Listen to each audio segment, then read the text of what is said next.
Sérieusement? Sérieusement, série? Ok? Ça fait partie de ces trucs vraiment forcés pour faire partir l'intrigue où on veut qu'elle parte, en fait. Essayer de créer des scissions et étant donné que, une fois de plus, j'ai vraiment le sentiment que vous voulez aller trop vite dans vos développements, c'est un peu lourd, je vous cache pas. Donc, on va suivre trois cas un petit peu en parallèle. Donc, j'avoue que là, il y a pas mal de changements d'endroit. On va parler rapidement de ce qui se passe au tout début, puisque on appuie un petit peu plus le deuil de nos personnages avec Silver qui parle un petit peu à la mère de Maddie sur leurs considérations, ce qu'elle représentait pour eux. Hein, ça va pas aller très loin, ce truc-là, vu ce qu'on apprendra plus tard. Et ouais, Rogers complètement dévasté par la mort de sa femme. La nouvelle qu'il apprend quoi, après sa mort, comme quoi elle était enceinte, pour bien retourner le couteau dans la plaie. Et le fait qu'on le montre pendant un petit moment avoir des soupçons envers sa suivante parce que il a reçu l'information de la part du gouverneur espagnol qui l'a accompagné qu'au bout du compte Rackham n'était pas obligatoire pour suivre l'or et il me semblait que c'était pas exactement ça qui était dit, mais c'était clairement suggéré. Et c'est pour ça que je trouve ça un peu bizarre, quoi. J'ai peut-être mal suivi ça dans la saison 3, c'est pas impossible, mais enfin, il l'accuse en fait d'être responsable d'une partie de ce qui se passe. Si il n'y avait pas eu ce besoin de mettre Jack Rackham dans la balance pour l'échange, très certainement les choses se seraient déroulées un peu différemment et donc on n'aurait pas la situation de maintenant. Et une fois de plus, ouais, quand j'essaye de me remémorer un petit peu cette scène entre donc la suivante et le responsable, le représentant de l'armée espagnole, je me dis ouais, quoi, il disait ça en suggestion, mais en suggestion bien appuyée, quoi. Ce serait cool d'avoir un cadeau en plus, mais c'est pas impossible. C'est pas impossible que je ne me souvienne pas très bien de la chose. Et peut-être que s'il a juste dit ce serait bien d'avoir un cadeau, et c'est elle qui a extrapolé en disant ce serait bien d'avoir Jacques Rackham en plus. C'est pas impossible! À ce moment-là, ok, vous m'avez bien eu, vous m'avez bien eu. Et donc, oui, il essaie de l'accuser de peut-être avoir mis dans la tête d'Eleanor ce désir de quitter Nassau, alors qu'en fait non, ça venait pas de ça. Il apprend avec la découverte comme quoi elle était enceinte, un moment assez fort où il regrette un petit peu ce qui s'est passé. On voit vraiment le gars tomber au 36e dessous et qu'il n'en a plus rien à foutre dans un certain sens. Donc c'est assez fort de montrer la mentalité du personnage qui est tombé aussi bas. Mais bon, il va se passer certaines choses en parallèle avec Flint, Silver et Rogers sur son île. Et ouais, autant parler de ça maintenant. Du côté de Flint et Silver, va y avoir Flynn qui prévoira un petit peu le prochain coup maintenant qu'il y a énormément d'esclaves et un peu de pirates qui les ont rejoints. Il se dit ouais, ce serait bien de s'attaquer à Sainte-Anne et en mettant nos forces là, on pourrait rameuter beaucoup plus d'esclaves notre cause qui pourront nous permettre de capturer Boston carrément. Je veux dire, le mec il est en mode on va tout capturer. C'est plus Nassau ou quoi que ce soit. Tout. Voilà, ok, d'accord. Et ouais, il y a Julius qui a quelques doutes, mais il y a la mère de Maddy qui essaye un petit peu de le convaincre, mais ça marche à moitié. De toute façon, c'est clairement pas là-dessus qu'on va partir. Une fois de plus, on désamorcera la chose. Puisque parallèlement à Nassau, va y avoir Billy qui aura rejoint Rogers. Hein, Billy, je n'en ai pas parlé, mais dans l'épisode précédent, il a été libéré par Ben Gunn pour montrer un petit peu son attachement envers ce gars qui lui a un petit peu montré les ficelles du coin et avec qui il a traîné pas mal de temps. Limite, ça aurait été un peu logique que ce soit lui qui essaye de le défendre lorsqu'il a essayé, lorsqu'on a voulu un petit peu le trahir, mais j'imagine qu'il a fait un petit peu plus gaffe. Il s'est dit, ok, si j'y vais, je risque de crever en même temps. Donc, il était peut-être un peu plus réfléchi que le gars qu'il a défendu dans l'épisode précédent. Il y a 2 épisodes de ça. Donc, ouais, hein, juste pour dire, il a réussi à se barrer, quand toujours aussi amoché. Et maintenant, il en a un peu plus rien à foutre d'œuvrer pour les pirates, ceux qu'il considérait comme les siens, puisqu'ils l'ont vraiment vachement trahi après tout ce qu'il a fait. Et donc, il raconte à Rogers ce qu'il a fait. Hein, tout simplement, c'est moi qui ai créé la légende Long John Silver, c'est moi qui ai fait en sorte que ça se passe mal sur Nassau. Et si je vous confie ça, c'est juste pour vous faire comprendre que j'en ai plus rien à foutre d'eux et que je suis prêt à tout pour les détruire. Et je n'ai pas les moyens, mais vous avez les moyens, parce que la seule méthode viable que je vois pour détruire ça, c'est de faire en sorte que Flint et Silver ne s'entendent pas, soit l'un contre l'autre. Et je pense que vous avez le moyen, et ce moyen c'est Maddie. Maddie qu'ils ont capturé hors champ et en sortant de cette maison en flammes, elle a gési devant Flint et quelques autres mecs avant de rendre son dernier souffle en disant j'ai pas pu la sauver, tout ça, tout ça. Et ça veut dire que pendant toute cette période-là, personne ne s'est affairé à fouiller cette maison, à voir si quelque chose pouvait en sortir. Et il s'est passé quoi après en fait comment ça se fait que Maddie se soit retrouvée enfermée? C'est-à-dire que Flint il s'est barré et puis juste après Maddie elle a repris connaissance. Genre, on a vu Eleanor morte, elle est forcément morte, Maddie, on s'est barré, et puis paf, elle se réveille, elle sort de la maison, et paf, il y a des soldats qui arrivent. Apparemment, si c'est ça, je pense, ce qui fait super gros, quoi. Ça fait super gros et complètement grossier pour appuyer le fait que Rogers la détient. Vraiment. Ça aurait pas été plus logique dans un sens de faire en sorte que qu'elle se fasse capturer de façon un peu claire et pas juste ah vous croyez qu'elle est morte pendant un épisode. Waouh, c'est ce genre de manipulation, ça commence à devenir un peu lourd, je vous cache pas. De manipulation, on croit qu'un perso est mort pendant un certain temps et en fait non. Il a été capturé ailleurs.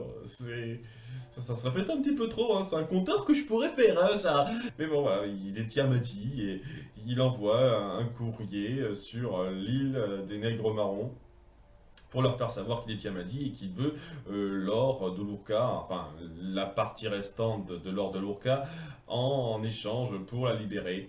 Ce qui, d'après Billy, provoquera une scission entre Flint et Silver, avec Silver qui voudra à tout prix faire ça, et Flint non. Et c'est un petit peu ce qui se passe dans l'absolu, hein, alors qu'il est un peu d'accord pour suivre ça. On le voit avoir sa petite discussion aussi avec Maddie pour essayer de lui proposer une solution vraiment pour limiter la casse avec les siens, mais qui les satisferait pas. Mais c'est juste pour appuyer le fait que maintenant, vous êtes perdante. Et les perdants, ça va pas bien se passer, quoi. On leur propose la moins pire option, mais ils vont souffrir, c'est sûr, c'est sûr. Donc, voilà, on voit le côté une fois de plus implacable de Rogers, et tandis que ouais, Silver et Flint se disputent un petit peu, et Flint semble avoir le dernier mot. Non, on ne peut pas risquer de diviser nos hommes en acceptant ce marché, sachant qu'il y en aura qui seront d'accord et d'autres qui ne le seront pas. Notre guerre sera complètement perdue si on fait ça. Le mieux, ce serait d'aller directement à sa rescousse. Prenons un bateau, faufilons-nous et arrivons à la libérer. Et Silver semble plutôt d'accord avec ça. Enfin, on le montre pas, on fait une ellipse à la fin où on montre Silver qui semble être parti pour ce plan. Mais avec le petit twist comme quoi il a fait déterrer l'or de façon totalement non aperçue. Je trouve ça un petit peu bizarre. Surtout, je trouve ça un peu con de la part de Flynn, quoi. Avec ce qui s'est passé, je pense que la première chose qu'il ferait, ce serait de s'assurer de faire gaffe à l'endroit où se trouvait l'or pour s'assurer que Silver ne tente pas ça, pour s'assurer qu'il est digne de confiance. Dans ce cas-là, une fois de plus, je trouve que Flint, il n'est pas le plus réfléchi dans cette saison, hein. Et une fois de plus, j'aurais légèrement à déplorer le fait qu'on nous mâche de façon claire la possibilité du plan de Silver, le plan de secours qu'il a mis en place et ce que ça implique. Alors que le spectateur pouvait un petit peu réfléchir à ça lui-même. Il y a Israël qui dit directement à Silver ce qu'il a fait et ce qui risque de se passer. C'est-à-dire soit ça se passe bien pour vous le plan de Flint et c'est très bien, soit ça se passe mal et vous tentez votre coup et à ce moment-là, soit Flint l'aura mal, mais vous arriverez à vous en sortir malgré tout, soit tu seras obligé de le buter. Et tu dis, je pense que j'aurais pu comprendre ce genre d'implication en fait. Pourquoi est-ce que tu le dis, Israël, merde? Voilà, un petit peu la mise en place. Et le fait qu'il reste plus que 3 épisodes, ça sent une fois de plus le retournement où ce sera réglé, ça on passera à autre chose, ce sera scission entre Flint et Silver, ça va se péter la gueule, Flint va essayer, je sais pas, ça va tellement vite, ça va tellement vite. Sinon parallèlement, il y a tout ce qui se passe à l'endroit où se trouvent les grands-parents d'Eleanor, je me souviens plus du lieu, où Jack Rackham et Max se rendent. Hein, tandis qu'on voit un petit peu Anne qui récupère difficilement. Apparemment, ils n'ont pas de médecin à bord pour la soigner un tant soit peu. Donc voilà, quoi, elle a toujours ses plaies, elle ne vit toujours pas très bien.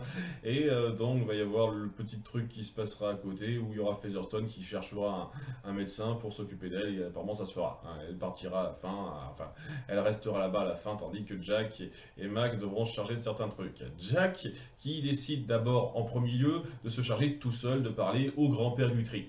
Hein, en se rendant donc là où il fait ses affaires, il tombe sur une scène un petit peu bizarre pour moi, où il y a une femme qu'il croise et qui dit: ah mais vous êtes un pirate, c'est trop cool. Alors c'est vrai que il y a vos compagnons comme Charles Vane qui ont fait des trucs horribles, genre décapiter la tête des gens et bouffer un ragoût avec leur tripes.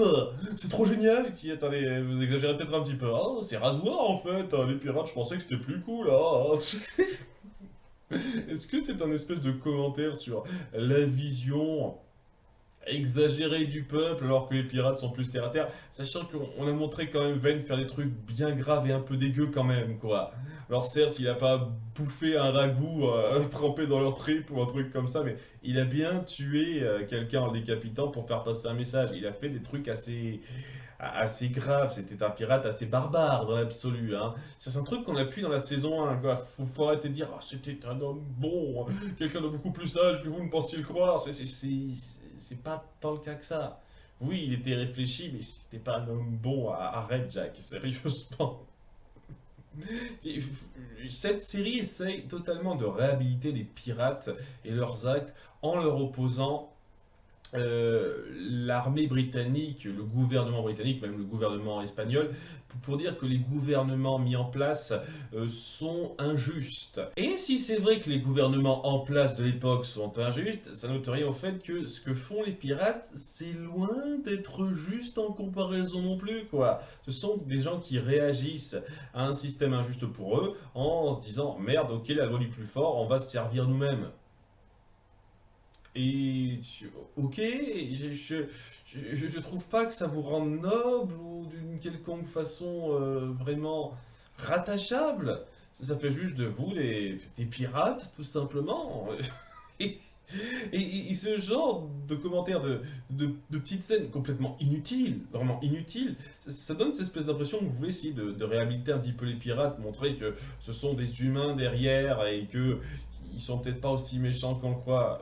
J'ai suivi Vane dans cette saison, dans cette série jusqu'à sa mort. Certes, il y a eu des moments de bravoure assez forts, mais il y a eu des moments de grosse vacherie et de violence assez insoutenable. Donc c'est pas un homme bon. C'est un homme complexe, mais c'est pas un homme bon, quoi. Arrêtez les conneries. Je sens qu'il voulait un petit peu désillusionner le romanesque que certaines personnes voyaient en les pirates dans cette scène, mais n'empêche qu'il y a beaucoup de romanesque dans ce que les pirates font quand même, dans ce que vous montrez dans cette série tout du moins. Donc, enfin bon, il vient parler au grand-père Guthrie en lui disant la situation, alors qu'il est avec des tonnes de compères commerciaux, déjà donc c'est mal barré, en lui disant voilà, votre petite fille est morte et il y aurait moyen de vous venger en vous occupant de la dette de Rogers. Avec tout ce qu'il doit, vous pourriez racheter les droits de Nassau et l'a envoyé paître celui-là en permettant de vous venger pour votre fille. Et ok, il suffit de payer et puis il va se barrer, c'est ce que tu prévois. Je pense sincèrement que Rogers se barrerait pas. À moins que oui, vous convainquiez les Espagnols en place, mais je suis même pas sûr que les Espagnols en place restent un certain temps. Je pense qu'au bout d'un moment, ils vont se barrer. Il me semble que ça a été dit d'ailleurs dans l'épisode précédent. D'accord, on vous aide à ratisser le coin, mais au bout d'un moment, ce sera à vous de gérer l'endroit. Hein. Ils vont pas rester, les Espagnols. C'est aussi un petit peu le truc, quoi. Cette armée qu'on met en place depuis la fin de l'épisode précédent. Au bout d'un moment, il n'y aura plus l'armée espagnole pour gérer le coin. Il y aura plus que Rogers et les hommes qui lui restent, évidemment. Donc, oui, vous pourriez contre-attaquer, même sans l'afflux d'esclaves et de pirates qui sont venus se joindre à vous.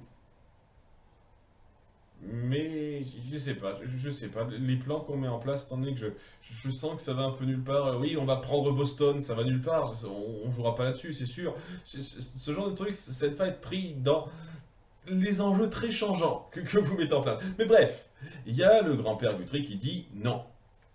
Non, je veux pas.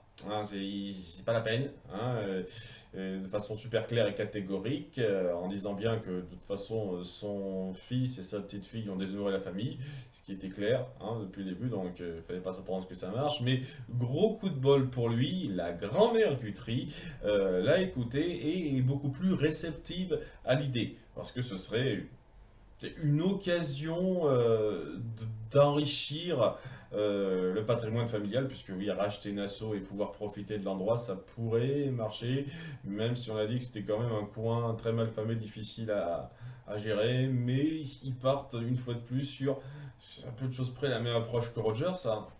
Enfin, au bout du compte, c'est un petit peu ça qu'on essaye de mettre en place, que oui, la grand-mère Guthrie gère un petit peu les choses derrière le mari, parce qu'il n'est pas si capable que ça, au bout du compte, il se croit capable, mais il n'est pas tant que ça, c'est moi qui permet à notre famille d'être parmi les plus riches. Et euh, il y a Jack qui se dit, ok, on va faire un autre entrevue, enfin c'est la grand-mère qui dit qu'on va faire notre entrevue, mais je vais préparer cette entrevue en appelant Max cette fois-ci. Parce qu'il y a moyen quand même qu'elle nous aide. Hein. Et donc Max arrive, elle fait son gros discours. Je me présente, je m'appelle Max, j'ai réussi ma vie en étant un ancien esclave. Je suis quelqu'un qui sait gérer les apports commerciaux. J'ai totalement tout bien géré pendant une longue période à Nassau. Il n'y avait que par moi que passait le commerce, tout ça, clairement, à ce point. Quoi. Elle est détouée à ce point. Mais, et voilà, elle convainc un petit peu la grand-mère Guthrie en lui disant que pour arranger cette situation, il faut au bout d'un moment se débarrasser d'un parti. Faire en sorte qu'il n'y ait plus cette espèce de cercle vicieux en enlevant la partie gênante. Et on insinue de façon super claire que c'est les pirates, les gens qui posent problème. Ce qu'elle voulait faire avec Rogers, quoi, au bout du compte. Mais ça n'a pas marché avec Rogers, donc ouais, on va se brancher de Rogers et refaire la même en essayant de se débarrasser des pirates. Cette fois-ci, de façon un peu claire, directe, hein, pas en les réhabilitant comme ça, on va se débarrasser de la plupart des pirates, mais pas de Jack et compagnie parce qu'ils sont cool, eux. Et ça parvient à convaincre un petit peu la grand-mère Guthrie qui dit ok très bien, je vais participer financièrement à ça pour permettre cette chose-là, mais en contrepartie, je veux qu'avant vous tuiez Flint. C'est ce que Jack dit à Han avant de partir, et d'accord, c'est clair et net que de toute façon, Flint ne voudra jamais qu'une situation pacifique se crée. Mais au bout d'un moment, c'est clairement pas ce que voulait Vane, c'est pas ce que voulait Teach, dans un sens. Vous vous dites, ok, au bout du compte, si on peut juste se venger de Rogers pour ce qu'il a fait, c'est ça. Les convictions de Jack ont pas mal changé au bout du compte, et il suit tout simplement le plan de Max. C'est tout ce qu'il fait en fait.